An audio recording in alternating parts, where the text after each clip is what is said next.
Visual Poet is a free app that is intended for the creation of visual poetry. Students can mix text and images from the internet or your camera roll in order to create a composition. To begin authoring a project, students can enter a title information and author information on the right-hand side, which is the back side of the Visual Poet project. And then in order to enter images, you just tap to edit in one of the blank squares. And then that gives you this interface where you can again tap to edit to add text. All of the text is fully customizable for positioning and font size. So you can go ahead and tap and hold and slide your finger across the screen to move the text box. You can also tap on the bottom right hand side of the screen to search for images to accompany the text. Type in a search term for the Google search and it'll pull up different images that fit your search term. Once you choose an image, use a pinching and spreading motion to select the portion of the image you would like to appear in the square of Visual Poet. Other image sources that are listed within the app are Flickr, Tumblr, also the camera roll, so students are able to take their own images of either materials in the classroom or themselves executing actions. It really just depends on the focus of the vocabulary building assignment.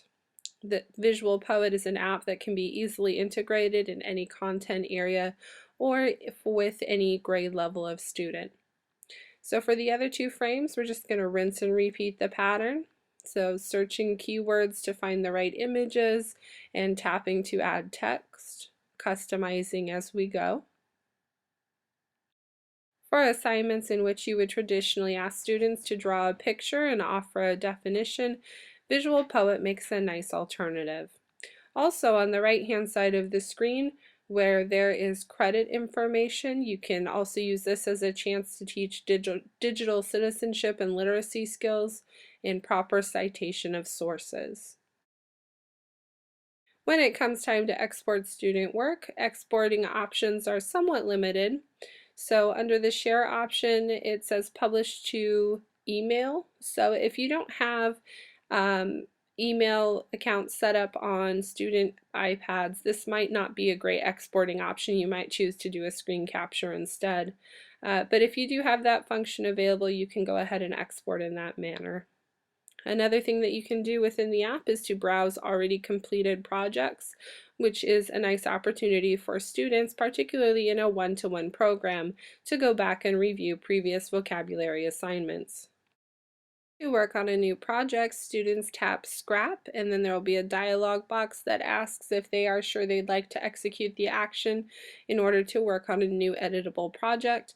All previous assignments are automatically added to the gallery though, so students are able to continue to go back and see their portfolio of work.